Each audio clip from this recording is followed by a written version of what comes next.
Bismillahirrahmanirrahim. Assalamualaikum warahmatullahi wabarakatuh.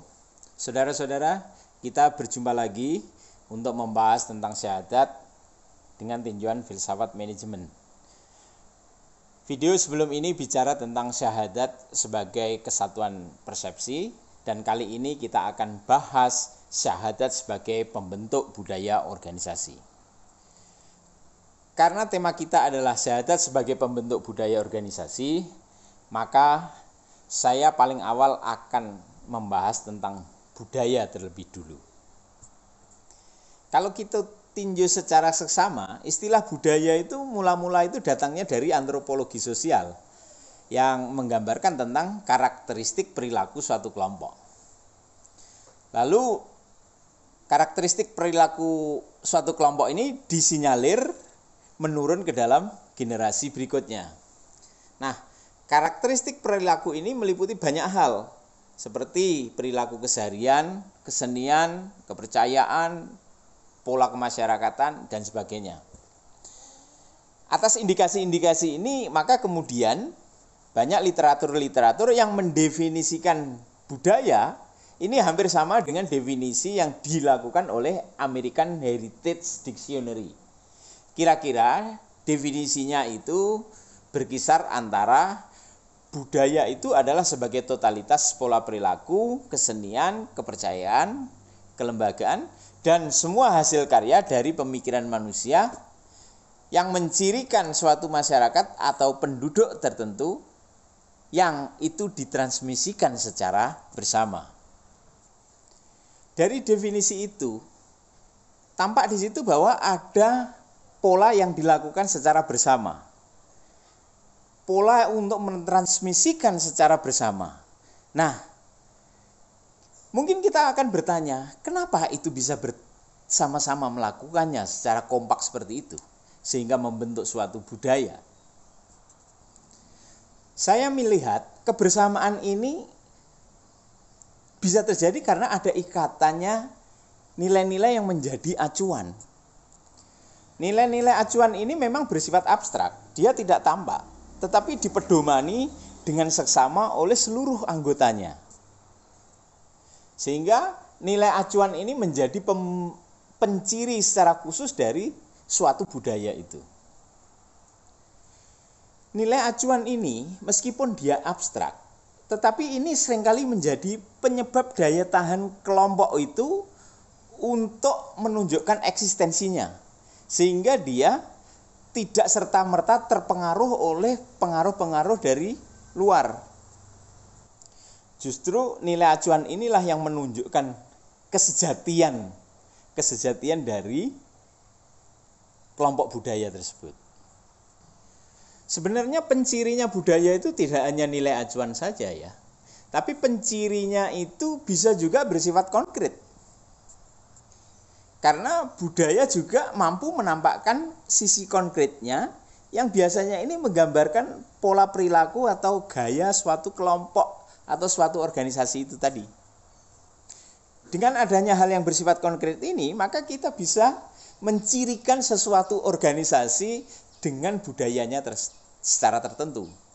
Misalnya budaya organisasi A mempunyai perbedaan dengan budaya organisasi B, mempunyai perbedaan dengan organisasi C, dan lain sebagainya.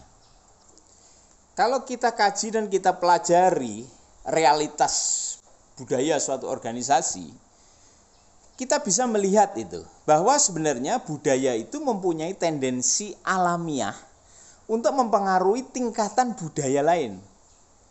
Karena di dalamnya itu terdapat nilai anutan bersama yang mampu mempengaruhi perilaku suatu kelompok. Sehingga kalau ada suatu organisasi mampu mempengaruhi organisasi lain, demikian juga organisasi lain itu bisa mempengaruhi organisasi itu tadi. Nah, kalau kita cermati tentang indikasi-indikasi dan keterbentukan suatu budaya, baik itu di budaya organisasi, ini kan sebenarnya bisa dengan mudah kita sesuaikan dengan apa yang ada di dalam syahadat. Karena apa? Syahadat itu mempunyai karakteristik semacam itu juga. Mari kita perhatikan tentang syahadat. Syahadat itu kan ditempatkan pada urutan pertama dalam rukun Islam. Nah, ini selain sebagai wahana penyatuan persepsi dalam ketauhidan, ini juga berfungsi sebagai suprastruktur tata kehidupan Islam. Nah, kemampuannya untuk mengintegrasikan hal mikro dan makro ataupun hal objektivis dan subjektivis secara sekaligus inilah yang menyebabkan ia mampu mempengaruhi perilaku kehidupan seseorang. Syahadat mempunyai kekhasan seperti itu. Syahadat mempunyai karakteristik semacam itu. Dan di dalam budaya organisasi hal semacam itu juga terjadi. Nah, karakteristik yang terjadi di dalam syahadat atau pengaruh perilaku kehidupan seseorang di dalam syahadat ini, kalau ini kita perluas, kita generalisasi, kita tarik kepada menjadi yang lebih umum, kan akan terbentuk suatu budaya. Suatu unsur objektivis dan subjektivis ini akan berintegrasi dan menyatu, kemudian tereksploitasi dalam praktek kehidupan. Lalu terjadi integrasi antara struktur mental individual yang akan berbaur dengan struktur sosial. Karena apa? Karena saling mempengaruhi tadi itu. Nah, integrasi kedua unsur ini menunjukkan adanya dialektika antara subjektivis dan objektivis, antara mikro dan makro. Jadi keduanya ini bila dicermati dan dikategorikan akan tampak sebenarnya apa yang ada dalam pikiran manusia dan apa yang terdapat pada luar pikiran manusia. Nah, yang di dalam pikiran manusia ini kita bisa sebut sebagai habitus, dan yang ada di luar pikiran manusia ini kita sebut sebagai vel. Nah, apa yang terdapat dalam pikiran manusia atau di dalam habitus ini akan membentuk kebiasaan yang merupakan produk atau karakter atau karakteristik atau spesialisasi yang dihasilkan dari proses internalisasi struktur. Bisa saja itu dari pengaruh sosial. Dan bisa juga ini mempengaruhi sosial. Kalau ini mempengaruhi sosial, inilah yang disebut dengan structuring structure. Dia menstruktur struktur. Dan ini yang biasanya dilakukan para wali-wali seperti ini. Nah, tetapi sebaliknya, kalau dia itu terpengaruh sangat kuat dari pengaruh eksternal ke dalam internal, ini yang disebut dengan structure, dibentuk oleh struktur. Nah, mentalitas ideal muslim adalah yang structuring structure ini, menstruktur struktur. Maka para wali, para nabi, itu perilakunya adalah menstruktur struktur. Dia membentuk lingkungannya. Dia menciptakan pengaruh budaya baru di dalam masyarakatnya. Saudara-saudara, di dalam habitus atau di dalam pikiran manusia, sejatinya terjadi dialektika antara internalitas dan eksternalitas. Kenapa itu terjadi? Ya karena manusia pada dasarnya tidak bodoh. Pada dasarnya manusia itu bertindak dengan cara-cara yang masuk akal. Tapi seringkali juga manusia itu bertindak di luar akar rasional.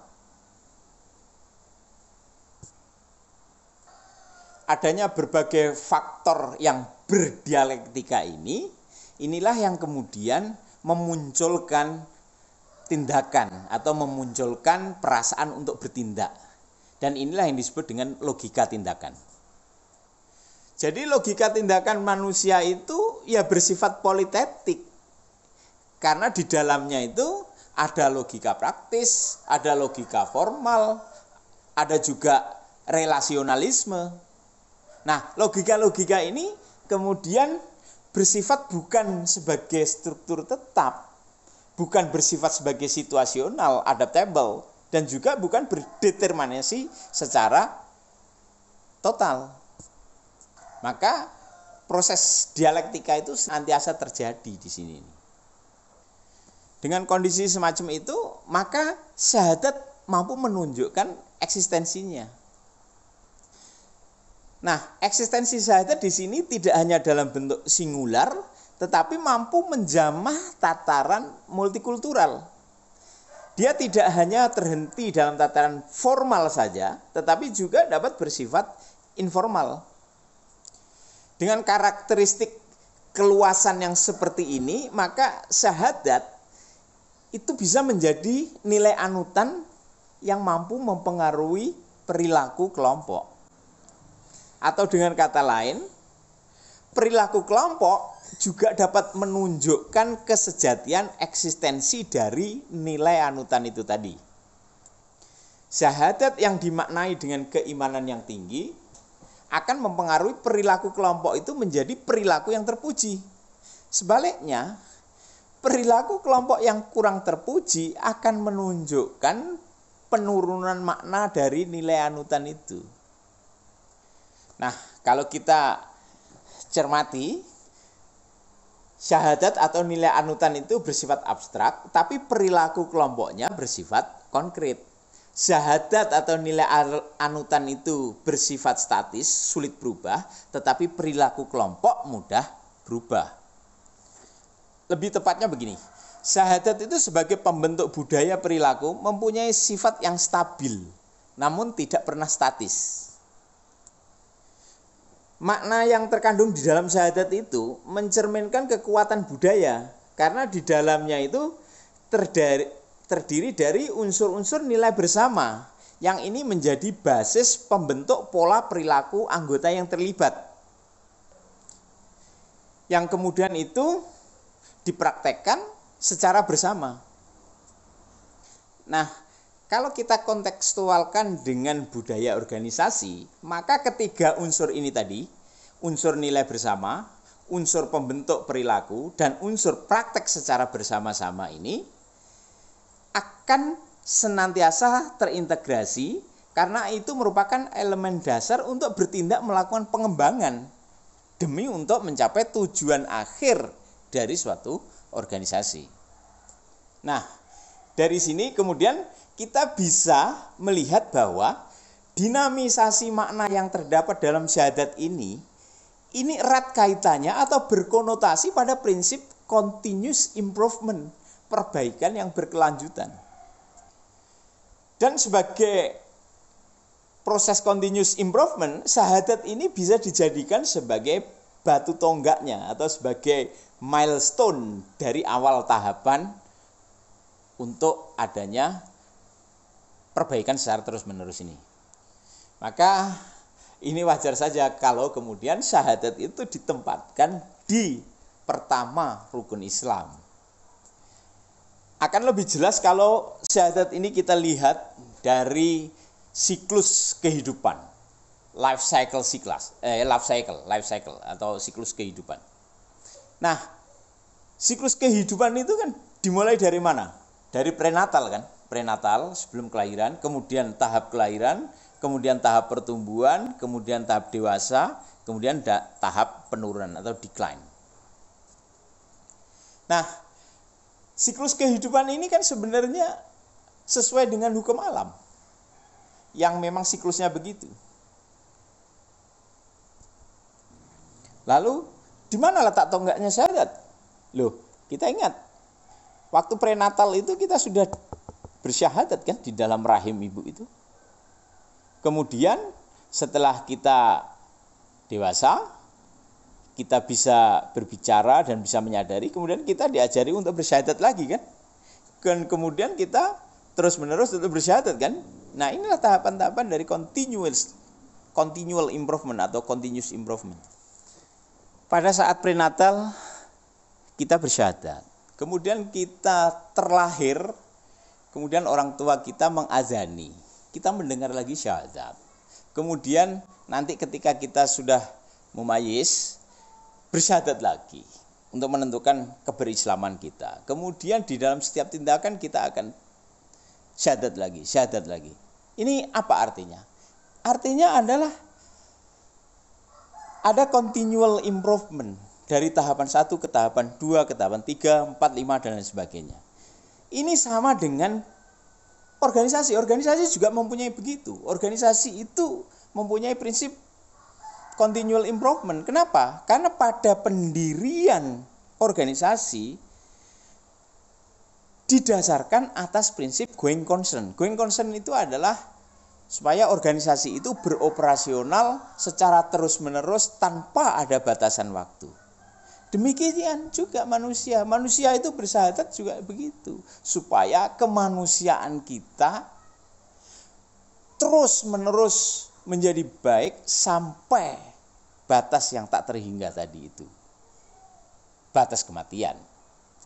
Nah, proses continual improvement di manusia itu ya menambah keilmuan, menambah pendidikan, berakhlakul karimah, menjaring jejaring dengan orang, beramal baik dan lain sebagainya.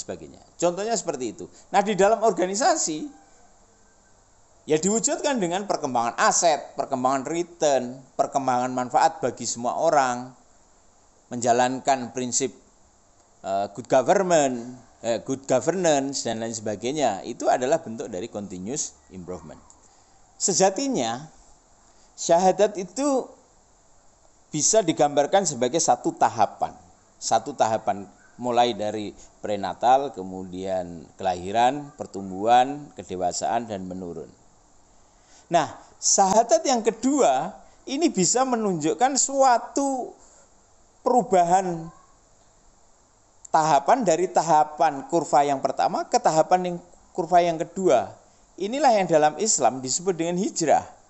Jadi sehingga sebelum kita mengalami penurunan pada tahap yang pertama tadi itu, kita melakukan inovasi, melakukan hijrah, melakukan kebangkitan, perbaikan untuk menuju kurva yang kedua. Dengan demikian, pada kondisi sebelum kita berubah dia akan turun, tetapi dengan perubahan, dengan inovasi kita akan semakin meningkat ke atas. Tahapan kedua itu juga begitu, pasti nanti akan turun. Nah, sebelum turun bagaimana? Kita bentuk lagi tahapan ketiga.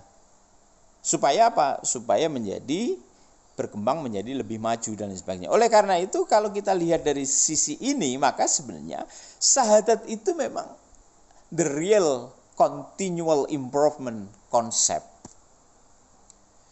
Organisasi demikian pula, organisasi juga harus dibuat seperti itu. Maka organisasi-organisasi itu harus ada inovasi-inovasi untuk memperpanjang umur dan memperluas jejaring. Jadi, kalau dalam bahasa agama, syahadat itu sebagai yang bersifat intrinsik dalam setiap kurva, kemudian digaungkan lagi dengan syahadat-syahadat yang terucap secara terus-menerus dengan penjiwaan yang reflektif disertai dengan semangat iqra, maka akan menghasilkan mutu capaian yang meningkat serta endurance dari amalnya itu akan menjadi lebih lama. Ya. Nah, kalau dalam bahasa perusahaan, syahadat yang terucap itu termanifestasikan dalam kredo, dalam moto dan kata-kata emotif yang menyemangati, yang biasanya sudah ditentukan oleh perusahaan.